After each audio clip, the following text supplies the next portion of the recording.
Ya, judulnya seperti anak kecil.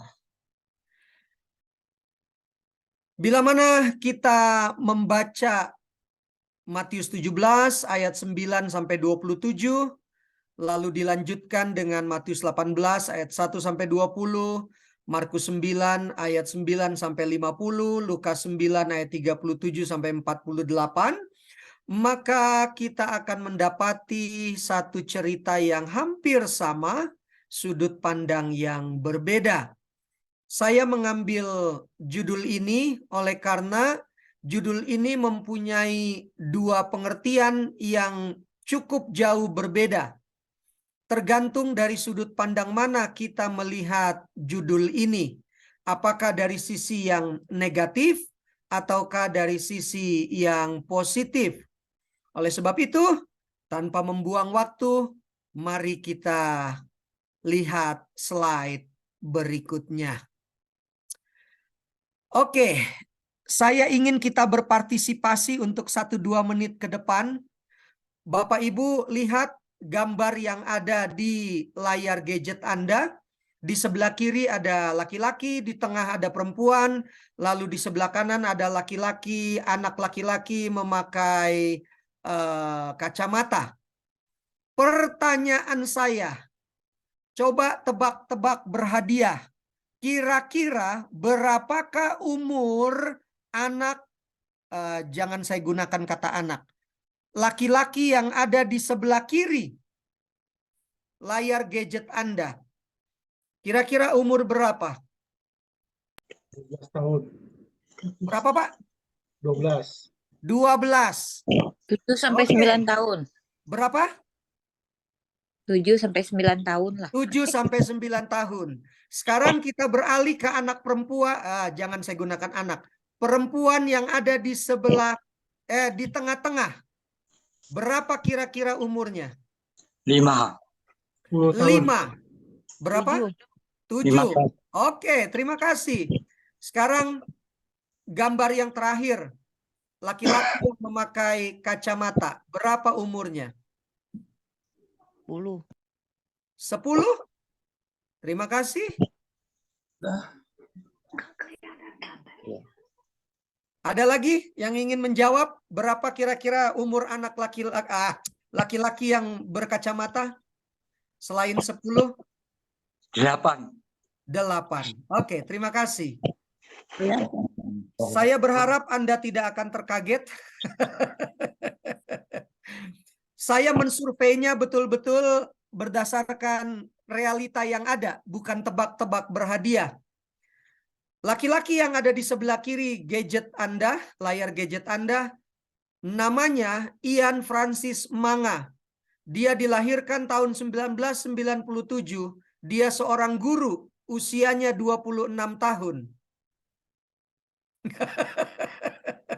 Dia ada di Filipina. Lalu perempuan yang ada di tengah itu bernama Zeng Yusan, 29 tahun, lahir 1994. Dia ada di Yunnan, Cina. Di satu daerah namanya Yunnan, kalau saya tidak salah, di daerah Cina. Dan laki-laki yang memakai kacamata namanya, saya tidak tahu cara membacanya, tapi saya membaca apa adanya saja, Hyum Yang Sin, lahir 1991, usianya 32 tahun. Pertanyaannya, apakah Bapak Ibu percaya? Ini fotonya waktu kecil, Pak Pendeta. Foto waktu kecil ya. Ini adalah foto beberapa tahun yang lalu. Hanya beberapa tahun yang lalu, Bapak Ibu. Kira-kira kalau saya tidak salah, laki-laki yang di sebelah kiri itu 2017. Ini foto tahun 2017. Lalu saya hanya tinggal tambahkan saja sampai tahun 2023, maka usianya saat ini 26 tahun. Begitupun dengan perempuan yang di tengah dan laki-laki yang pakai kacamata. Mereka bukan anak-anak. Mereka bukan anak kecil, mereka pemuda dan pemudi. Kenapa? Terjadi sesuatu di dalam dirinya sehingga pertumbuhannya tidak normal seperti umumnya manusia.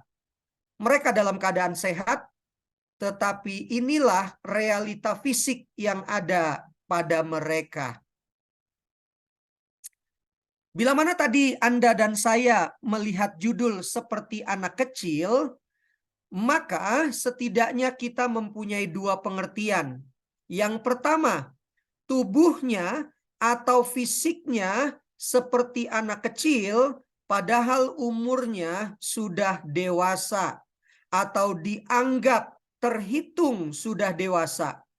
Yang kedua, pengertian untuk kata seperti anak kecil dilihat dari sudut pandang yang lain.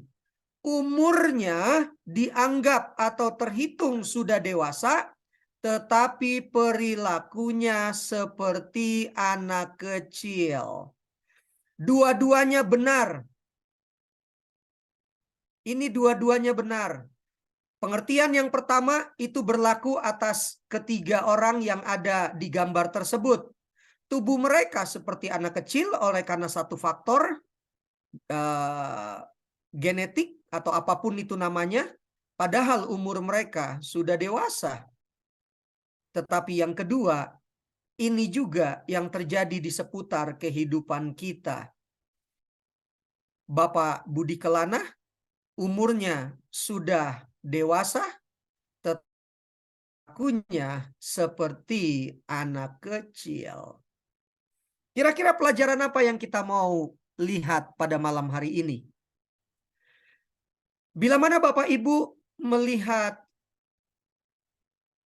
cerita, masih ingat cerita kita minggu yang lalu, Selasa yang lalu, di mana Yesus dan ketiga muridnya, Petrus, Yohanes, dan Yakobus, semalaman di atas gunung, dan kita tahu ceritanya di mana Yesus dimuliakan, dan ketiga murid itu menjadi saksi.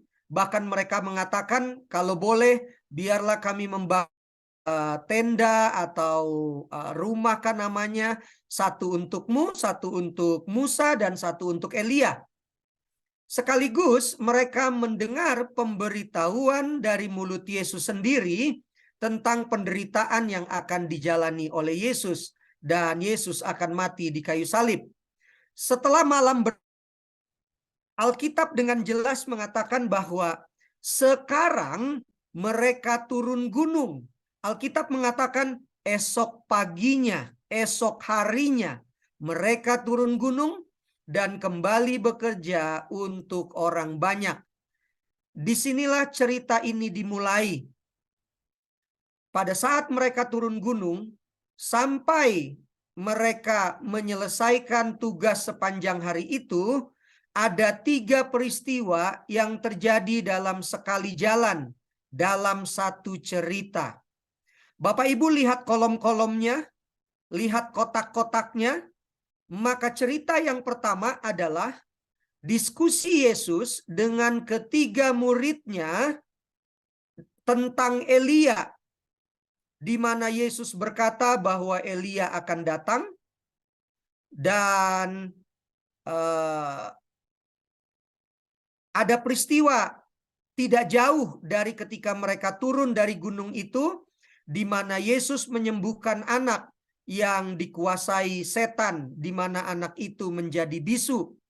Dan cerita yang berikutnya adalah Yesus memberitahu ulang kepada ke-12 muridnya tentang penderitaan yang akan dihadapinya, dan ada sekelumit cerita yang mengatakan bahwa Yesus membayar pajak bait Allah.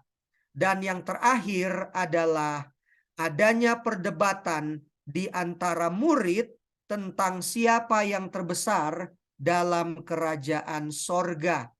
Inilah cerita-cerita yang ada dalam satu kali perjalanan mereka pada hari itu. Mari kita lihat lebih jelas. bila mana Bapak Ibu membaca masing-masing pasal yang ada, kita akan melihat rincian ceritanya adalah seperti berikut. Ini menjadi menarik. Kenapa? Pada waktu kita membaca pasal-pasal tersebut, kita melihat, oke, kita lanjut. Kita akan melihat ada sesuatu yang kenapa menarik. Mari kita lihat di kolom sebelah kiri dan kolom yang ada di tengah. Jangan dulu lihat kolom hasil. Ayat dan cerita mengatakan begini. Pada waktu mereka turun dari gunung, mereka akan melayani kembali seperti sedia kala. Yesus mengadakan sebuah diskusi yang pendek bersama ketiga muridnya, Petrus, Yohanes, dan Yakobus.